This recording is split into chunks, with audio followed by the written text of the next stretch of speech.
Touch that horse, and I will put you in the ground beside it." The voice came out of the mesquite scrub, low and even, no shake in it at all. And Thomas Calder did not look up from where he knelt in the red dust with his hands full of blood. Behind him he heard the creak of a bowstring drawn tight.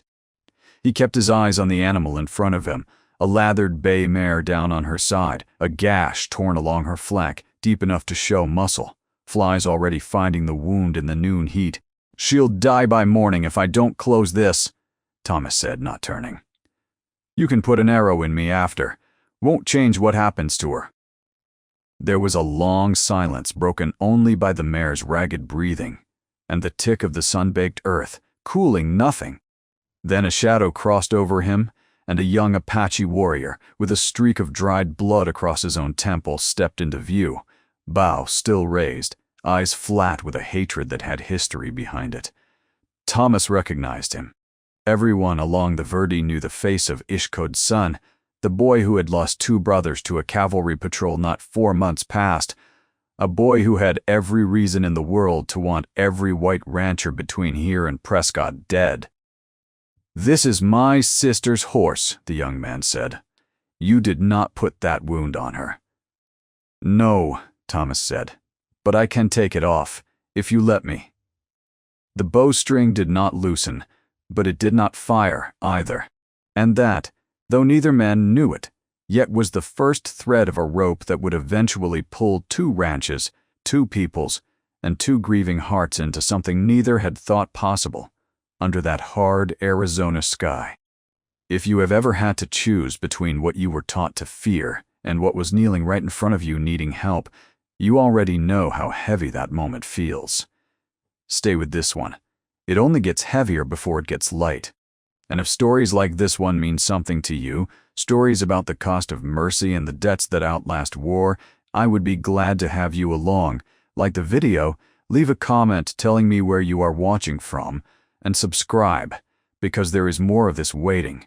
3 years before that afternoon in the mesquite, Thomas Calder had buried his wife, and the daughter she never got to hold, both taken in the same fever week that swept through the Verde Valley, and left half the small cemetery behind the church freshly turned. He had not spoken more than was necessary to another living soul since. He ran cattle on 1,100 acres his father had carved out of nothing, worked from black dark to black dark, and told himself the ache in his back was the only ache he intended to acknowledge. His hands had gone hard and split at the knuckle from rope and wire. His house had gone quiet, in a way that made visitors uneasy, as though grief itself had taken up residence in the front room and did not care to be disturbed. He kept 2 hired men, brothers named Ruiz, who had ridden with him since before the fever, and he kept a Winchester by the door the way other men kept a walking stick, more habit than intention. He did not hate the Apache the way some of his neighbors did, the way Colonel Pierce at the fort did, with a hatred so polished it had become policy. Thomas had lost nothing to them directly.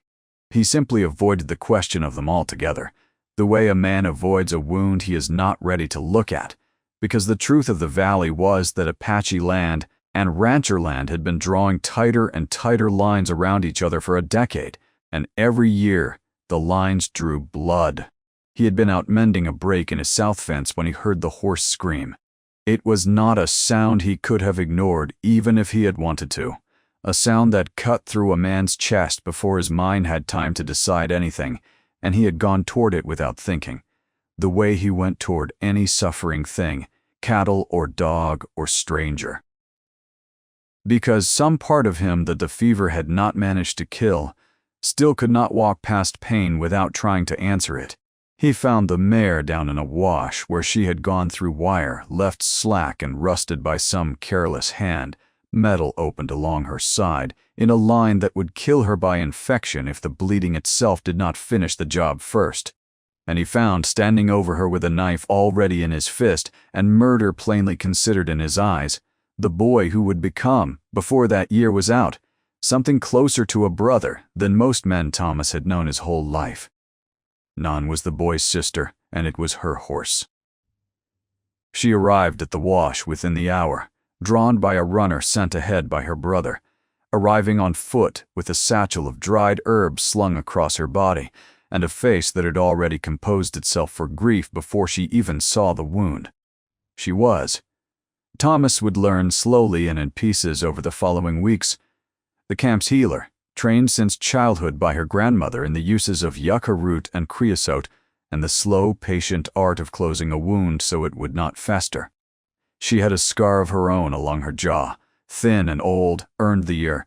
Raiders unrelated to her own people had struck the camp and left half its children orphaned, herself among them in spirit, if not in fact, since her mother had lived but never fully returned from that night. She knelt across from Thomas without a word of greeting, examined his crude field stitching with an expression that gave away nothing, and then, instead of undoing his work, reached into her satchel and began packing the wound edges with a paste ground fine between two stones. Thomas watched her hands. They were steady in a way. His own had not been steady in 3 years. "You know horses," she said finally, not quite a question, her English careful and unhurried, learned at a mission school she had left before finishing. "Better than I know most people," Thomas admitted. "That is not always something to be proud of." "No," he agreed. "It isn't." Her brother, whose name Thomas would come to know as Nantan, though the boy would not offer it himself for weeks yet, stood apart through the whole exchange with his arms crossed and his jaw set, watching the white rancher work on his sister's horse with the particular fury of a young man who has decided the world owes him an enemy and resents being denied one. The mare lived. That alone might have been the end of the story. A single afternoon of uneasy cooperation between people with every reason to distrust each other, filed away and forgotten. But 3 days later, Nalin came back to Thomas's ranch alone, on foot again, to check the wound's healing. Because that was simply what a healer did, and something in that plain, unadorned duty cracked open a door that neither of them had intended to open. Thomas's ranch sat at the mouth of a canyon that had, for longer than any living rancher's memory, been Apache land before it was anyone's land at all, and the old people of Nalin's camp still called the creek that watered his cattle by a name that meant something closer to grandmother's water than anything on a surveyor's map. Her father, a man named Closen, who had led what remained of their band since the fighting had scattered half of it to the reservation and driven the rest into the high country, had a rule that had kept his people alive through years other bands had not survived, and the rule was simple and absolute. No white man is to be trusted with anything that matters. He had said it first the year soldiers came under a flag of parley and left with 3 of his warriors in irons, promises broken before the ink dried on the paper that made them. He had said it again the year a traitor sold his people, flour cut through with something that sickened half the children who ate it. He had buried enough of his own to earn that rule honestly, and he did not intend to unbury it for a rancher who happened to know how to stitch a horse. "It's 'cause it is her duty as healer," Closen told his son when Nantan came to him, angry about his sister's visits. "Not because that man has earned anything from us. Remember what men like him cost us. Remember your brothers." Nantan remembered. He remembered with a clarity that felt some days like the only solid ground left under him, because grief that has nowhere to go tends to harden into something a young man can stand on, and his had hardened into a wish, half-formed but persistent, that the war everyone along the Verde seemed to be circling toward would finally come and let him do something with his hands, besides mourn. But Nalin kept walking to the Calder Ranch, and Thomas kept finding reasons to be near the corral when she arrived, and the two of them built something in those weeks that neither called by any name, built it the way people build most things that last, in small, unremarkable increments that do not look like anything, until suddenly they do. He showed her how he read a horse's ears for pain. The animal could not otherwise tell you. She showed him, without ever quite deciding to, how her people read weather in the way birds move before a storm broke. Knowledge passed down through more generations than his own family's presence in the territory could account for. They did not speak of the fever that had taken his wife. Not directly, not for a long while. But one evening, watching her grind herbs at his kitchen table because the light was better there than in the lean-to she'd been using, he told her the names, Sarah and the daughter they had not lived long enough to name themselves, and Nyan set down her stone and pestle. Like the first time in 3 years anyone had simply let his grief sit in a room without trying to talk him out of it. "My mother is still alive," she told him later that same evening, an answer to a question he had not asked aloud. "But the night the raiders came, something in her did not survive it. I have watched her be alive and gone at the same time for 11 years. I think grief takes different roads into the same house." It was the closest either of them had come in those early weeks to admitting that whatever this was between them had stopped being simply a matter of a healed horse and an unpaid debt. The days that followed settled into a rhythm. Neither of them named aloud, but both came to depend on. She would arrive in the cool hour after sunrise, when the light lay long and gold across the pasture and the cattle had not yet begun their restless midday shuffling toward shade, and she would check the mare's healing flank with the same unhurried thoroughness she brought to everything, pressing gently along the new scar tissue, watching the animal's ears for any flinch that might mean infection working beneath the surface. Thomas learned to have coffee ready by the time she finished, not because either of them had discussed it, but because it seemed, after the third morning, like the plain and obvious thing to do. The way a man sets an extra plate at supper without quite deciding to. They spoke of small things at first, the way people do when the larger things are still too new to trust with words. She told him about the yucca root her grandmother had taught her to grind, how the timing of the harvest mattered more than the plant itself, how medicine gathered too early or too late lost half its power. He told her about the fence line his father had strung the year before he died, how Thomas still rode it every spring, not because it needed checking, but because riding it felt like a way of visiting a grave that had no marker out here in the open range. Neither of them commented on how naturally their stories began to answer each other. Grief calling to grief, the way water finds its own level. There was a morning, perhaps 3 weeks into this quiet arrangement, when a late spring storm caught them both still at the corral, lightning walking the ridgeline in bright cracking sheets, and Thomas, without thinking, took her arm to pull her toward the shelter of the barn, and she let him. And for the length of that storm they stood close together in the hay-dust dark, listening to rain hammer the roof, and neither one moved away when the thunder passed and the excuse for standing so near had gone with it. Nothing was said. Nothing needed to be. But something had been agreed to in that silence that both of them carried differently out into the world afterward. Ruiz, watching all of this unfold from a respectful distance, said nothing to Thomas directly, but he took to finding reasons of his own to be elsewhere when Alan's visits fell due, a quiet kindness that Thomas noticed and was grateful for without ever having to ask. The valley, meanwhile, was not standing still to watch two grieving people mend slow and quiet in a lean-to kitchen.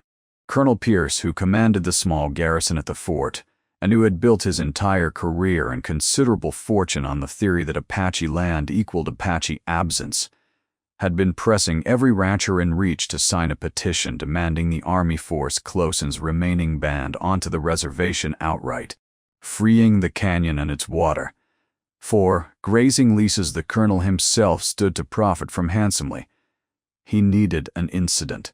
He needed, specifically, some proof that the Apaches still in the hills were dangerous, unpredictable, unfit to be left where they were, and he had begun, in the way of men who need a certain kind of truth, badly enough to manufacture it, looking for one. He found his first opening the day a rider brought word into town that Thomas Calder had been seen entertaining Apache visitors at his ranch, a piece of gossip that traveled the valley faster than any fever had, growing uglier at every fence line it crossed, until by the time it reached the saloon it had become a rumor that Thomas was arming the hostiles, trading rifles for horses, preparing to sell out every rancher in the valley to save his own hide. None of it was true, but truth, Colonel Pierce understood better than most men, has never been a requirement for a story to spread. Closen heard his own version of the rumor from a trader passing through the high camp, a version that had Nalin not merely visiting the rancher, but living with him, disgracing her family, betraying her people for a white man's roof. He summoned his daughter that same night, and for the first time in her adult life she watched her father's controlled, weathered face come apart with something closer to fear than anger. "I told you what men like him cost us," Closen said. "I did not raise you to walk into the same fire that took your brothers." "He is not the same fire," Nayin said. "He has done nothing but help what needed help.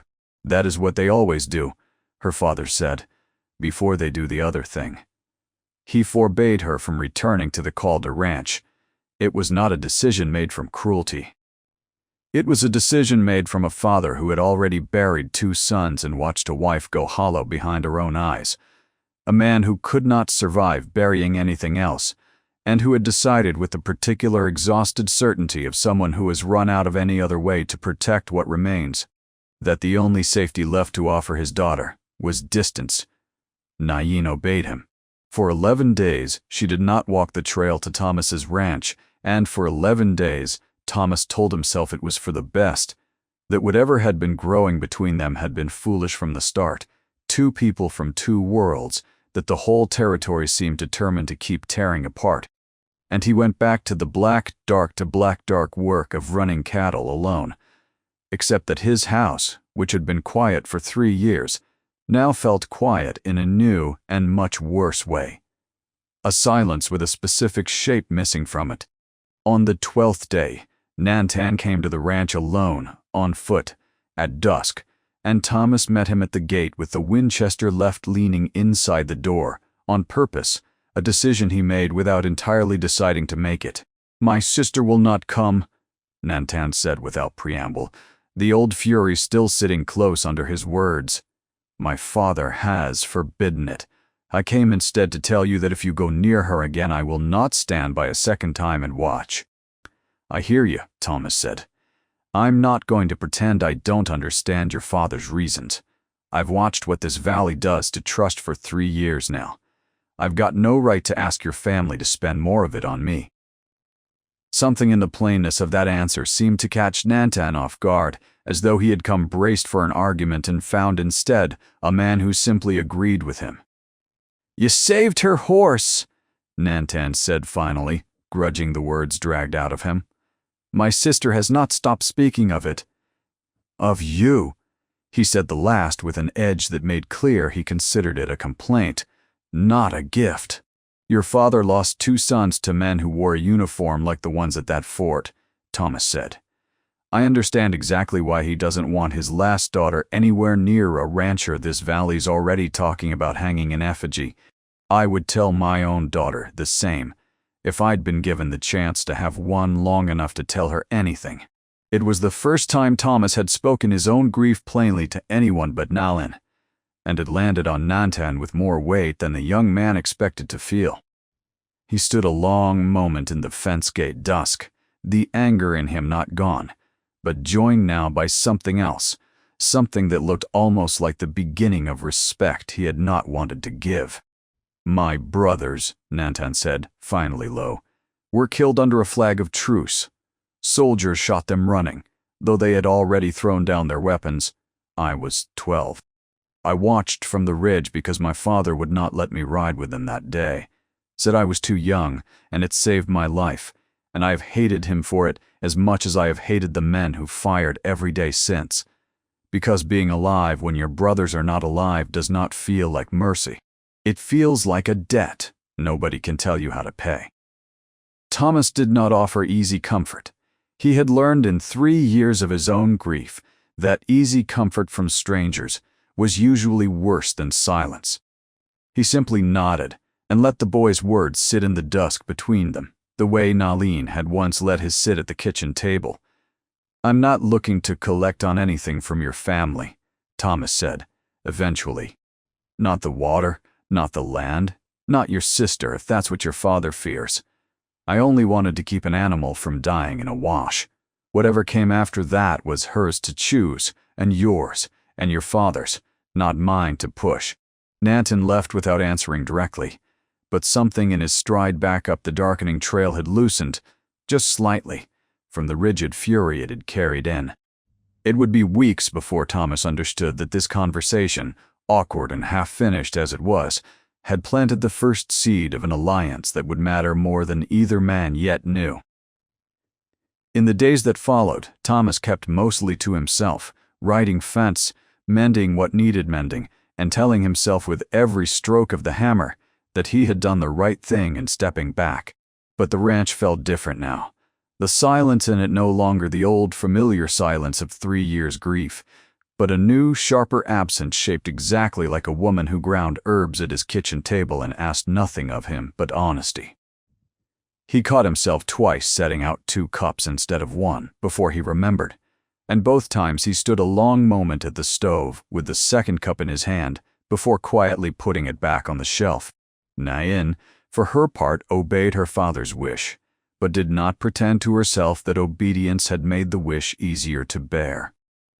She threw herself into her healer's work with an intensity the older women of the camp noticed and did not comment on, grinding more root than any injury required, walking farther than necessary to gather what she needed, as though motion alone might wear down the ache of staying away.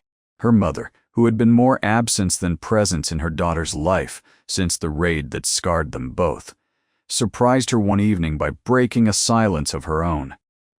"You are your father's daughter," her mother said, "which means you will do as he asks even when it costs you everything. I did the same once. I am not certain all these years later that it was the right lesson to teach you." It was the longest unbroken sentence Nalin had heard her mother speak in over a year, and it stayed with her longer than any argument could have. A small crack of light let in through a door she had assumed permanently closed. Colonel Pierce's incident arrived not long after, on a night thick with the particular dry heat that precedes a summer storm in that country, heat that makes animals restless, and men shorter-tempered than usual. A grazing lease dispute between Pierce's own cattle operation, run under a subordinate's name to keep his own hands officially clean, and Clausen's band, whose horses had been using a stretch of contested range for longer than anyone alive could remember a boundary being drawn there, erupted into a confrontation at dusk that left one of Pierce's hired riders with a broken arm and, more usefully, for the colonel's purposes, a story he was only too glad to have witnessed and to carry straight back to the fort. By morning, word had spread across the valley that Clausen's band had attacked a rancher's crew without provocation. Pierce wired for authorization to move against the camp with force, framing it as a matter of settler safety, and began with the efficient cruelty of a man who has been waiting for exactly this excuse, assembling a column. Thomas heard the news from Ruiz, who had heard it in town, and something in him went cold and clear, the way it had not gone in 3 years, not since the fever, a clarity born of finally having something worth fighting for again instead of merely something to endure. He rode for the high camp himself, alone, against every piece of good sense the valley would have offered him, because he had come to know enough of Clausen's people by then to know with certainty that the dispute over grazing range had not started the way Pierce's story claimed, and because somewhere in the 11 days of silence and the conversation at his gate with Nanton, he had stopped being able to stand aside and watch injustice happen to people he had come, quietly and without ever choosing to love. He found the camp already bracing for the column's arrival, warriors readying what few rifles and older muskets they had against soldiers who would come with far more, women moving children toward the deeper canyons, and Clausen, standing at the center of it all, with the particular stillness of a man who has done this calculation before and always come out the loser. "You should not be here," Clausen said when Thomas rode in, his hand going instinctively to the knife at his belt before recognition stopped it. "Your presence will only give them another reason." "I was there," Thomas said, dismounting, holding both hands open and empty. "Not at the dispute itself, but I know the range. I know your horses have grazed that stretch every summer for longer than any lease paper Pierce's man is waving around has existed. I'll say so to anyone who'll listen. In front of anyone Pierce brings. Under oath, if it comes to that." Clausen studied him a long moment, the old rule. No white man is to be trusted with anything that matters, visibly warring in his face against 3 years of small, unremarkable evidence to the contrary. Evidence that had been accumulating quietly every time his daughter walked home from the Calder ranch, unharmed. Every time this particular rancher had done exactly what he said he would do, and nothing more. "Why?" Closen asked finally. "Would you risk your own standing in this valley for us?" "Because I'm tired of watching people I care about get buried by other men's greed," Thomas said. "I did enough of my own burying already. I don't intend to stand by and watch it happen to your family, too. If there's anything at all I can do to stop it." It was not a speech. It was barely more than a handful of plain sentences. But it was enough. In that moment, standing in the dust with soldiers a half-day's ride out and his daughter's fate tangled somewhere in the middle of it, for Closen to make a decision that would have been unthinkable to him only weeks before. "Then stand with us," he said, "and we will see what your word is worth." The column arrived at midday under a sky gone the color of a fresh bruise. Storm clouds building fast off the peaks the way they did most late summer afternoons in that country, and Colonel Pierce rode at its head with the confident bearing of a man who has never once had to answer for the gap between what he says and what is true. He found, instead of the cornered and desperate band he had promised his superiors, a camp standing its ground with a white rancher planted squarely at its front, and the sight of it visibly unsettled him in a way nothing else that campaign had. "Calder," Pierce said, reining in. "Step aside. This is army business, and you have no standing here." "I've got exactly the standing of a man who watched your hired rider start that dispute himself," Thomas said, "over a grazing boundary that's existed on your own survey maps for 6 years, filed at the land office in Prescott, which I rode past on my way here and can have any man in this valley go check for themselves. Your rider crossed onto Closen's contracted range, not the other way around. I'll swear to it, and I expect the land office clerk will confirm the boundary line without needing to swear to anything at all." It was, in truth, more certainty than Thomas actually possessed in that moment. A gamble built on the little he genuinely did know of the range, and a great deal of faith in what he'd come to understand of Closen's character over the preceding weeks. But it landed exactly where he needed it to land, in front of the dozen soldiers behind Pierce who had signed on to protect settlers, not to enforce one rancher's private land grab, and murmurs moved through their ranks that Pierce did not like the sound of it all. The storm broke then, all at once the way summer storms in that country tend to, rain coming down in sheets that turned the dust to running red mud within minutes. And in the chaos of it, in the scramble of horses spooking and men shouting to be heard over thunder, Pierce's own mount reared and threw him hard into the mud, his ankle folding beneath him at an angle that spoke plainly of a break.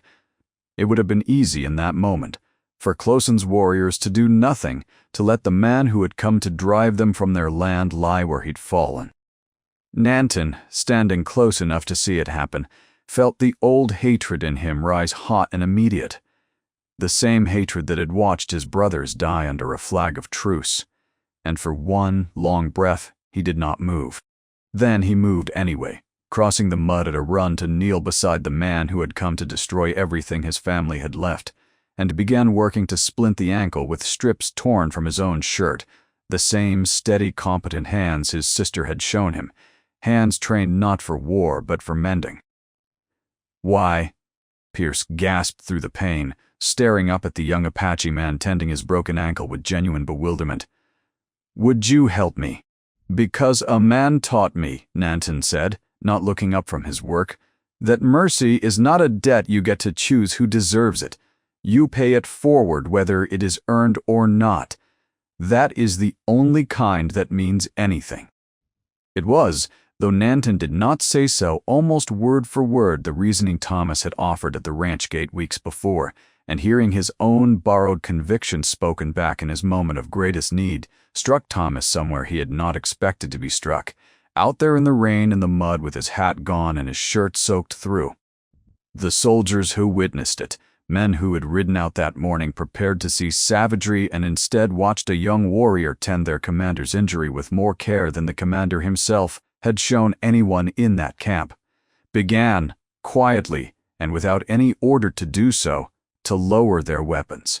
By the time the storm passed and the mud began to dry, the column that had arrived to drive Closon's people from their land instead rode back toward the fort, carrying their injured colonel, and carrying with them, though none said it aloud, yet a story that did not match the one Pierce had been telling.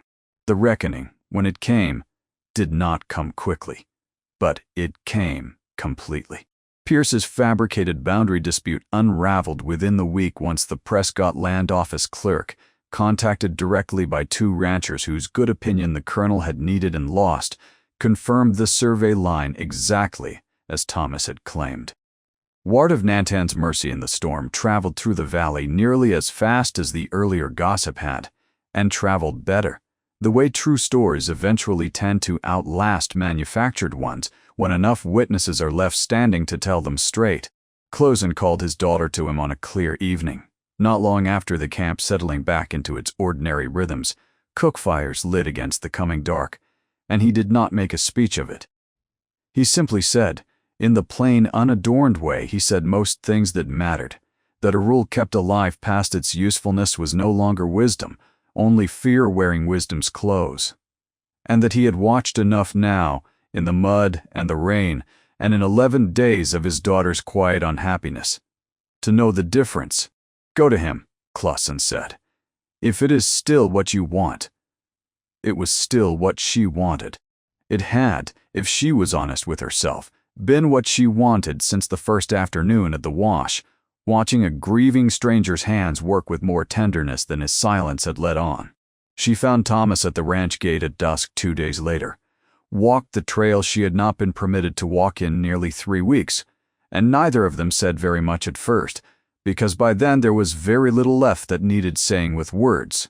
The valley did not transform overnight into a place free of prejudice, because places rarely do, and there were ranchers who still crossed the street rather than tip their hat to Closon's people when they came down to trade, and there were members of the band who still eyed Thomas's presence at their fires with more caution than warmth.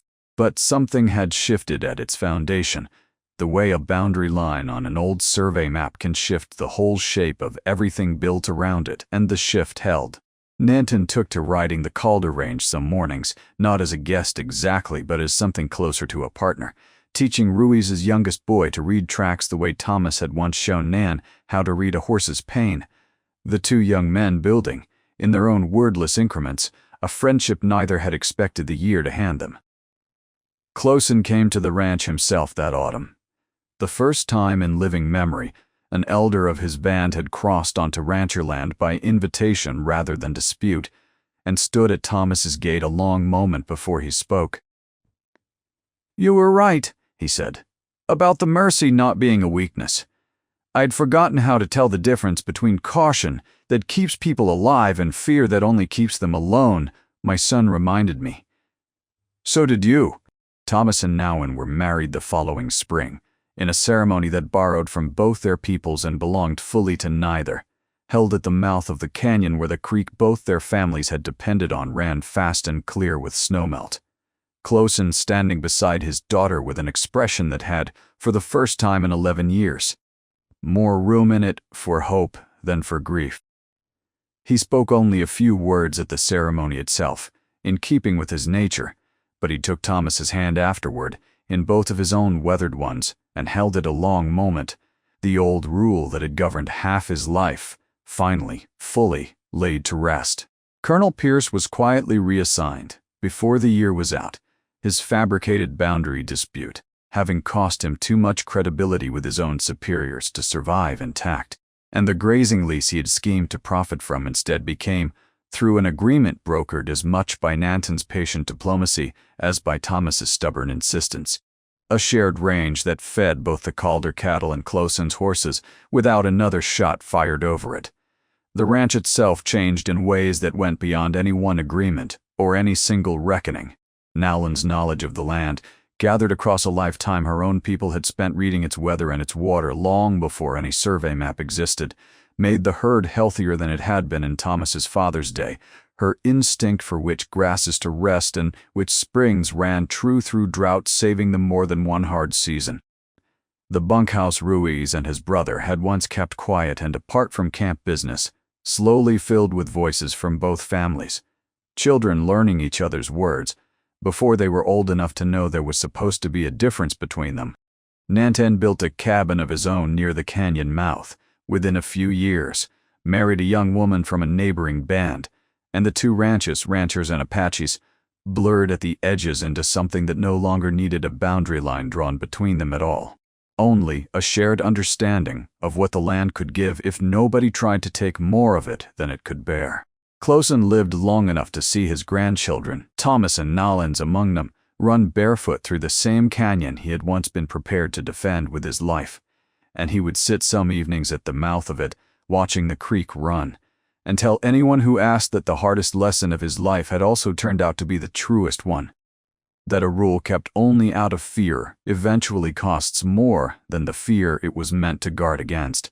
Years later, ranchers riding through that stretch of the Verta Valley would sometimes ask about the unusual sight of Apache riders working cattle alongside a white rancher's crew, horses moving easy between them, children of both families running together through the same dust their grandparents had once been ready to spill blood over. And the story they were told, passed down and worn smooth, the way true stories get worn smooth with retelling, always started the same way. It started with a wound on a horse and a man who could not walk past suffering even when a bowstring was drawn against his own chest, and a young warrior who chose, in the space of one breath in the mud and the rain, to be the kind of man his sister and his father needed him to become, rather than the kind his grief had been teaching him to be. Dear friends, I think about that breath sometimes, that single-held moment where Nantan could have let an old wound win and instead let mercy win instead, and I wonder how many of the hardest turns in our own lives come down to exactly that, one small choice to help instead of harm, made when nobody would have blamed us for choosing otherwise.